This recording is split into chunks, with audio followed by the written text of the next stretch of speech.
আসসালামু আলাইকুম। ওয়েলকাম করছি স্পোর্টস 72 থেকে। ভারত ম্যাচে কি একাদশের পরিবর্তন হবে? একাদশে কি সাইফুদ্দিন ফিরবে? সাইফ হাসানকে নিয়ে বিরাট পরিকল্পনা। আর 2 দিন পরে বাংলাদেশ এবং ভারতের মধ্যে এশিয়া কাপের সুপার 4 ম্যাচ হবে। সেই ম্যাচ নিয়ে বাংলাদেশ এখনই অনেক পরিকল্পনা করা শুরু করেছে এবং সেই পরিকল্পনায় তারা কিভাবে খেলবে, কেমনে খেলবে সেগুলো চিন্তাভাবনা করা শুরু করেছে। এখন ভারত ম্যাচে কি আমাদের বাংলাদেশের একাদশে পরিবর্তন হবে? কারণ একাদশে পরিবর্তন হওয়ার একটা গুঞ্জন শোনা যাচ্ছে। কারণ ভারতের যেসব ব্যাটসম্যান সেগুলা নিয়ে পেস বলারদের খেলার সম্ভাবনা বেশি। এখন ভারত ম্যাচে কি সাইফুদ্দিন সুযোগ পাবে? দলে যদি 3 পেসার এবং 2 স্পিনার খেলে তাহলে সাইফুদ্দিনের কোনো সুযোগ নেই।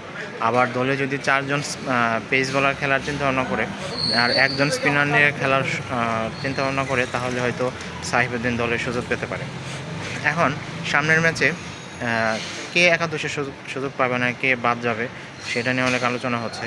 এখন দেখেন আপনার এই গত ম্যাচে শ্রীলঙ্কার সাথে শরীফুল ইসলামকে নেওয়া হয়েছিল।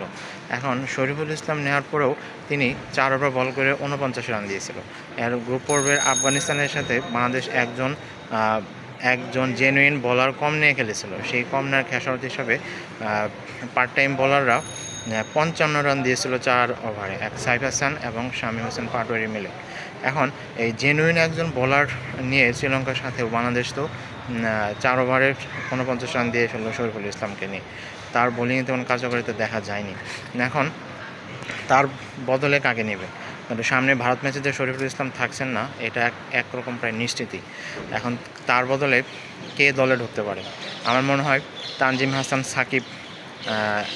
Shakib better option. কারণ তানজিম হাসান সাকিব ভারতের বিরুদ্ধে অনেক সময় ভালোই খেলে এবং সবসময় ভালোই ছন্দ থাকে এর আগের খেলায়।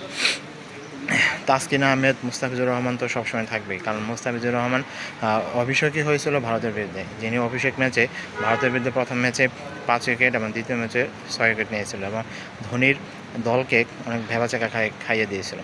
মুস্তাফিজ আর আরব আমিরাতের এই কন্ডিশনে অনেক ভালো বল করতেছে এবং আশা করা যায় সামনের ম্যাচগুলোতে আরও ভালো বল করবে। এখন তাসকিন আহমেদও রয়েছে। তাসকিন আহমেদও যদি ভারতের বিরুদ্ধে ভালো বল করে, আর লিটন কুমার ব্যাটিংয়ের ক্ষেত্রে লিটন কুমার দাস সবসময় ভারতের বিরুদ্ধে ভালো খেলে এবং তার আগের ম্যাচগুলোতে বা বিগত ম্যাচগুলোতে যদি আপনারা খেয়াল করেন তাহলে লিটন কুমার দাস ভারতের বিরুদ্ধে সবসময় ভালোই খেলে। এখন আরও খেয়াল করলে দেখবেন যে সাইফ হাসানকে নিয়ে তেমন কিছু ঘাটলে ইন্ডিয়ার অ্যানালাইসিস কিছু করতে পারবো না, কারণ সাইফ হাসান খেলেছে মাত্র 3 ম্যাচ। তিনি এর আগে তিনি অনেক তার ব্যাটিংয়ের ধারা পরিবর্তন করে ফেলেছে। আগে যখন প্রথম দিকে খেলেছিল তখন যেরকম ব্যাট করছে আর এখন খেলতে এসে অনেক ভালো ব্যাট করছে এবং তার ব্যাটিংয়ের অ্যাপ্রোচই চেঞ্জ করে ফেলছে। অনেক কিছু চেঞ্জ করে সাইফ হাসান এখন আক্রমণাত্মক ক্রিকেট খেলতেছে এবং তিনি যেভাবে গত ম্যাচগুলোতে 6 মেরেছে সেটা আসলে দেখার মতো বিষয়। এখন সাইফ হাসানকে নিয়ে একটা বিরাট পরিকল্পনা করতেছে। মুস্তাফিজুর রহমান, তাসকিন আহমেদ, লিটন কুমার দাস যেভাবে ভারতের বিরুদ্ধে খেলে, আর তেমনি সাইফ হাসানের ব্যাপারে ভারতের কাছে তেমন অ্যানালাইসিস করতে পারবে না, তারা তেমন কিছু ভাবতে পারবে না। এই জন্য সাইফ হাসানকে নিয়ে তারা বিরাট পরিকল্পনা করতেছে। আর তানজিম হাসান সাকিবও ভারতের বিরুদ্ধে আগ্রাসন বোলিং করে, যেটা গত বিশ্বকাপে টি-20 বিশ্বকাপে দেখা গিয়েছিল। এখন আমার মনে হয় ভারতের বিরুদ্ধে আর মোহাম্মদ সাইফুদ্দিনকে কি দলে নেওয়া হবে? চিন্তা ভাবনা করা হচ্ছে দলে যদি 4জন পেস বলার খেলানো হয় আর একজন স্পিনার খেলানো হয় তাহলে সাইফুদ্দিন দলের সুযোগ পেয়ে যেতে পারেন চতুর্থ পেস বলার হিসেবে। আর একজন স্পিনার বলতে সাথে শেখ মেহেদি খেলতে পারে, আর শুধু নাসিম আহমেদকে বসিয়ে রাখা হতে পারে। এখনও কোনো কিছু ঠিক হয় নাই, এগুলো নিয়ে অনেক আলোচনা হচ্ছে। এখন দেখা যাক, আরও 2 দিন হাতে যেহেতু সময় আছে, তাহলে এগুলো চিন্তা ভাবনা করেই হয়তো একাদশ ঠিক করা হবে। কারণ ভারতের আবার খেয়াল করে দেখবেন গতকালকে ভারত পাকিস্তানের ম্যাচে ভারতের ব্যাটসম্যানরা কিন্তু তেমন বেশি সুবিধা করতে পারেনি। আবার পাকিস্তানের বোলারের বিরুদ্ধে তারা বেশি যা আহামরি করে করেছে সেটা কিছু না, কারণ বাংলাদেশ এই সুযোগটা নিতে চায়।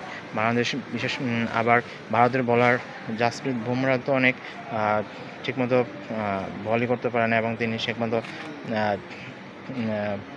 অনেক রান দিয়েছিল। আর সেই হিসেবে বাংলাদেশের ব্যাটসম্যানরা ভারতের বিরুদ্ধে অনেক ভালো থাকতে পারে, স্বস্তিন থাকতে পারে। এখন আপনারা দেখা যাক বাংলাদেশ এই ভারতের বিরুদ্ধে কীভাবে কী পরিকল্পনা সাজায়, সেটাই পরশুদিনের ম্যাচে হয়তো দেখা যাবে। এখন আপনারা কী মনে করেন, ভারতের বিরুদ্ধে বাংলাদেশ ভালো খেলতে পারবে এবং জয় ছিনিয়ে আনবে?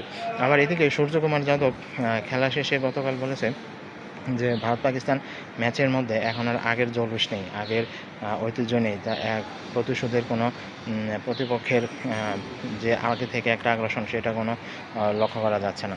আর আমার মনে হয় এখন ইদানিং বাংলাদেশ ভারত নিয়ে যে উন্মাদনা হয়, বাংলাদেশ ও ভারতের মধ্যে এই ভারত পাকিস্তানের বদলে সেরকম উন্মাদনা চলে আসবে।